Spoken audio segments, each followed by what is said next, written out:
Bienvenue dans toutes les France. La pratique religieuse peut-elle empêcher le plein exercice de la citoyenneté? Débat aujourd'hui avec nos invités.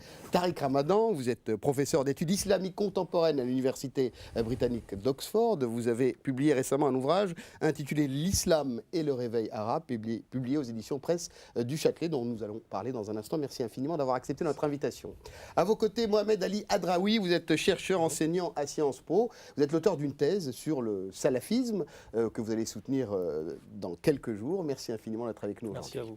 De l'autre côté du plateau de toutes les France, monsieur Xavier Lemoine, vous êtes maire UMP de Montfermeil. Est-ce que vous êtes porte-parole de la candidate Christine Boutin? De surcroît, oui. Également. Bien, merci d'avoir accepté notre invitation. Et à vos côtés, monsieur Yvan Rioufol, vous êtes essayiste, éditorialiste au quotidien Le Figaro. Vous êtes animateur du blog Liberté d'expression, auteur notamment de l'ouvrage intitulé À la recherche du peuple perdu, et un ouvrage à paraître en janvier aux éditions Presse universitaire de France qui analysera la crise de la société française, qui va aussi être l'objet de cette émission. Tariq Ramadan, votre ouvrage « L'islam et le réveil arabe », vous tentez de nous dire que finalement, nous n'avons pas justement analysé les choses de ce côté-ci de la Méditerranée et que ces peuples étaient déjà capables de se réveiller auparavant et que finalement, le rôle alloué à l'islam est mal analysé. Oui, bon, ce que j'essaye de faire, c'est de placer les choses dans leur séquence historique récente, en mettant en évidence que ce réveil des peuples, les ingrédients qui étaient en Tunisie et qui étaient également en Égypte concernant la fracture sociale, la paupérisation, la dictature et la corruption, étaient présents, et qu'à un moment donné, on s'est posé la question de savoir est-ce que c'était des mouvements islamistes ou est-ce que c'était d'autres types de mouvements. On s'est rendu compte que les débuts de toutes ces mobilisations n'avaient rien à voir avec l'islam politique, que c'était des jeunes et puis ensuite des populations entières qui se sont réveillées. Mais c'est plutôt des soulèvements plutôt que des révolutions. Oui, c'est des soulèvements. Mais la preuve en est aujourd'hui, c'est que quand on voit, à l'exception de la Tunisie qui a évolué sur le processus démocratique, les choses sont bloquées en Égypte avec le rôle de l'armée, bloquées dans tous les autres pays, le Yémen, la Syrie, le Bahreïn. On a aujourd'hui, et même la Libye, on ne sait pas ce qu'il va advenir.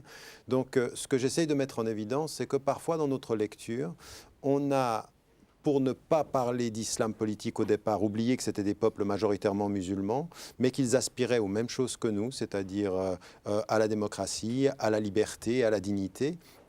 Et s'ils aspirent aux mêmes choses que nous, pourquoi votent-ils, quand il y a des élections libres, pour la tendance islamiste du pays? Pour plusieurs raisons. Je pense qu'en Tunisie, il y a une légitimité historique d'Ennahda qui était dans l'opposition et qui s'est fait torturer pour avoir été dans l'opposition. Et puis il y a une autre chose qu'on voit apparaître en Tunisie, mais qui est déjà apparue en Turquie, à savoir que malgré l'imposition d'un processus de sécularisation, la référence islamique est restée très prégnante. On le voit avec l'AKP qui gagne les élections, les 3 dernières élections, et qui... Donc ce n'est pas seulement parce qu'ils ont été torturés, alors? C'est pas seulement parce qu'ils ont été torturés, c'est plusieurs raisons.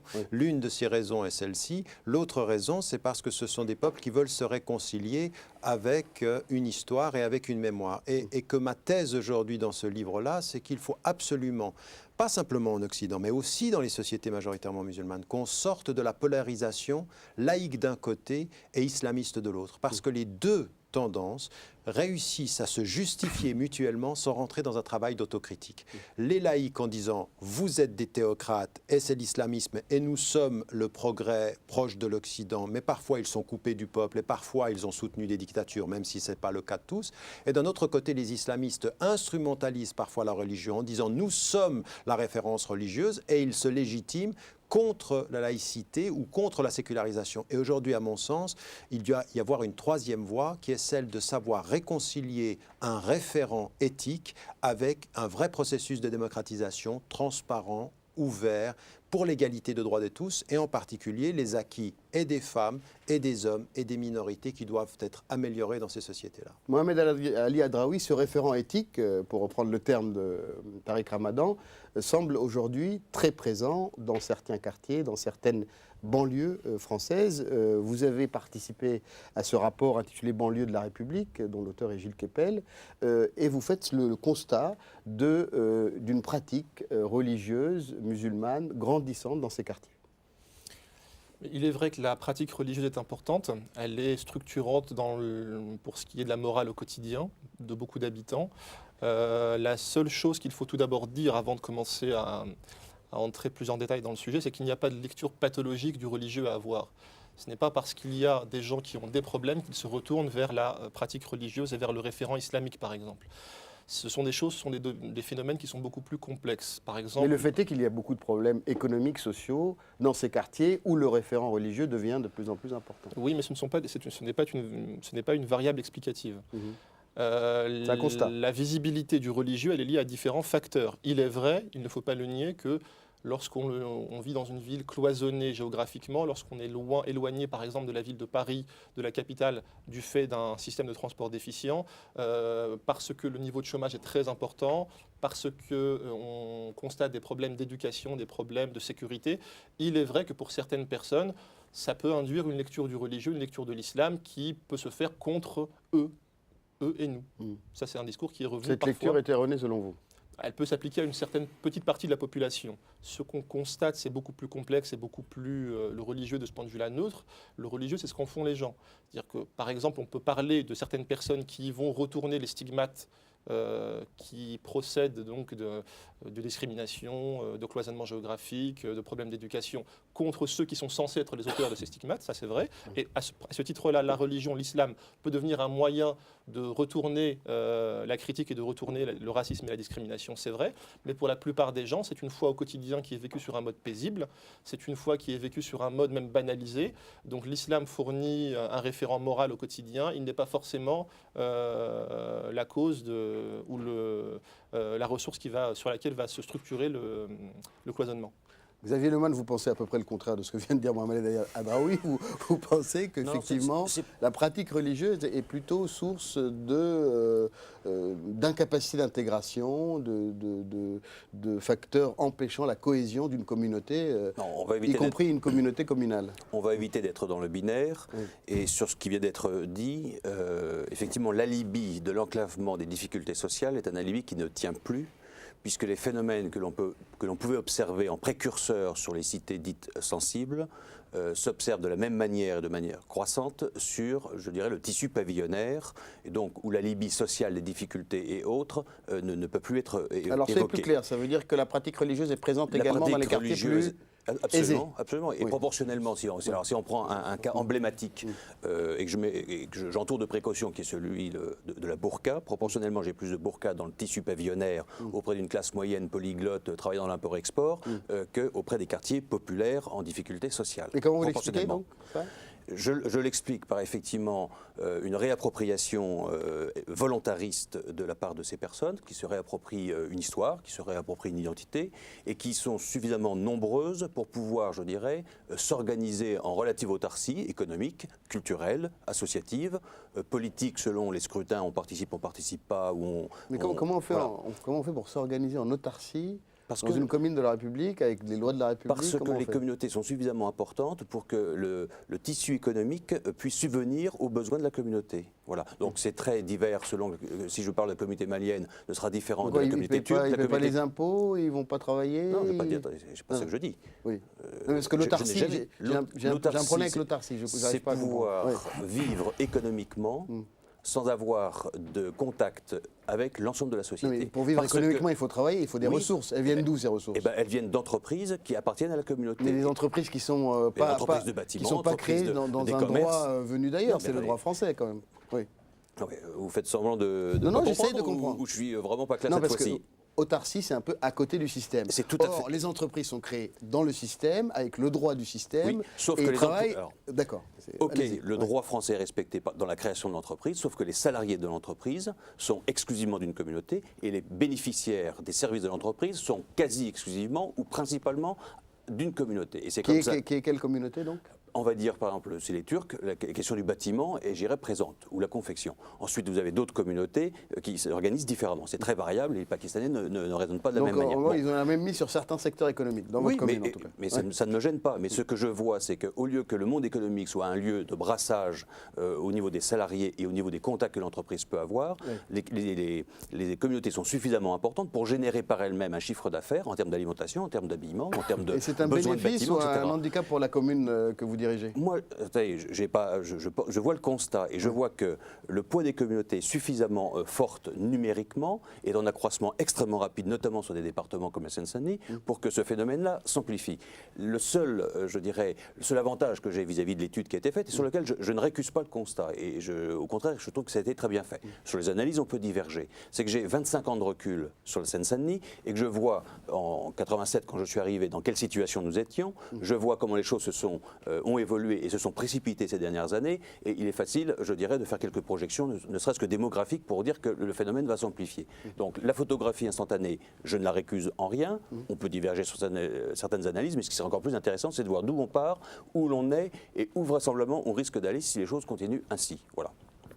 Yvan Rieffol, vous faites le même constat que Xavier Lemoine? Il y a une recrudescence du religieux dans ces quartiers? Excusez-moi de me citer, mais le constat, je l'ai fait en 2007, oui. En écrivant La fracture identitaire. Je ne suis pas sociologue, mais je suis journaliste, je regarde mes contemporains et je regarde la vie des gens et je voyais bien, il suffit de regarder pour voir ce qui se passe. Donc je ne découvre rien naturellement et il est une affaire entendue de constater qu'une concentration de population venue d'extra-européenne augmente naturellement le repliement identitaire, et c'est ce qui se passe. Je voudrais revenir sur ce que disait M. Tariq Ramadan, parce que je suis d'accord avec l'analyse qu'il fait de ce qui se passe dans les pays maghrébins en l'occurrence, de ce réveil identitaire, de ce réveil culturel, mais je voudrais vous faire remarquer que c'est exactement ce qui se passe un peu partout dans tous les autres pays du monde, et notamment en Europe, et notamment en France également. Moi j'ai applaudi, je trouvais très intéressant ces mouvements de printemps arabe, qui étaient des mouvements d'un peuple qui voulait redevenir maître de son destin, en l'occurrence, qui voulait se réaffirmer dans sa culture arabo-musulmane.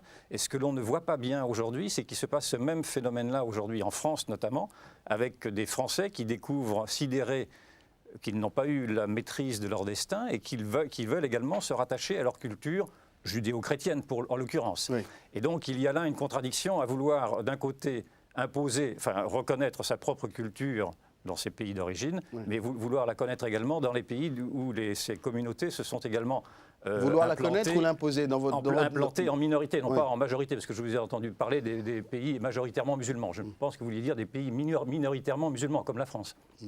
Non, là, je parlais du livre, c'était sur le réveil arabe. Donc je parlais du Moyen-Orient et de l'Afrique. En tout cas, je crois que notre débat, d'abord, c'est un débat sur la place de l'islam dans la République, dans le fond. Il ne faut pas la peine de tourner autour du pot. Et ce débat-là doit être permis. Surtout la pratique, parce que... Oui, sauf que ce débat, jusqu'à présent, n'a pas été possible. Il y a encore, en mars dernier, ce débat a voulu être posé par la République et vous avez participé, M. Ramadan, à une pétition demandant la suspension de ce débat que vous trouviez insultant, vous et d'autres, et également des personnalités de gauche d'ailleurs qui s'étaient retirées. Sur l'identité nationale?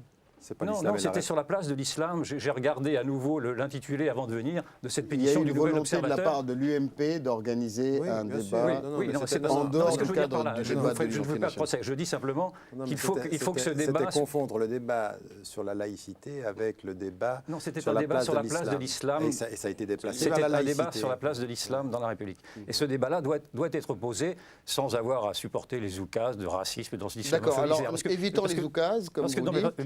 Et posons le débat, puisque vous dites qu'il n'est pas assez posé. L'islam pose un problème. Voilà. Alors, quel problème ? L'islam pose le problème d'être à la fois et une religion et une idéologie. La religion est éminemment respectable, naturellement. Ça ne rentre pas dans ma critique. Et d'ailleurs, il y a énormément de musulmans qui se sont intégrés dans la République française. Mais l'islam n'intégrera la République française que si les musulmans le décident. Et si les musulmans ne le décident pas, et en l'occurrence, c'est ce qui se passe avec ces repliements religieux, ce que vous avez décrit, alors là, vous arrivez à une fracture et vous arrivez à peut-être même voire à un affrontement entre communautés. Et donc, il faut raisonner, il faut réfléchir sur ce phénomène-là et se dire que l'islam n'a pas à exiger des règles dérogatoires. Elle est dans une république laïque. Sur lesquelles, qui a été très désagréable avec la culture catholique depuis Voltaire jusqu'au petit Père Combe, et il faut que l'islam accepte les critiques, qu'elle veuille bien entendre les critiques quand elles débordent du domaine privé. Mohamed Ali Hadraoui. Là, je crois que le problème, c'est la confusion, parce que, bon fait, je ne crois pas que dans le rapport ou dans l'étude, on ait parlé de fracture identitaire. À aucun moment. non, mais je ne parle. Non, la fracture identitaire, c'est moi qui Oui, en non, parle. mais ce sont deux études différentes alors. Mais Je n'ai pas dit que c'était vous, je Non, me mais, suis cité moi-même. Non, mais on pourrait il penser. répond à votre intervention. On pourrait penser, parce qu'ensuite vous passez sur les affrontements entre communautés que vous craignez. Enfin, je ne suis pas sûr qu'avec les Chisouba, on ait vu des risques ou des germes d'affrontements entre communautés. Les réalités sont bien plus complexes. Monsieur le maire parlait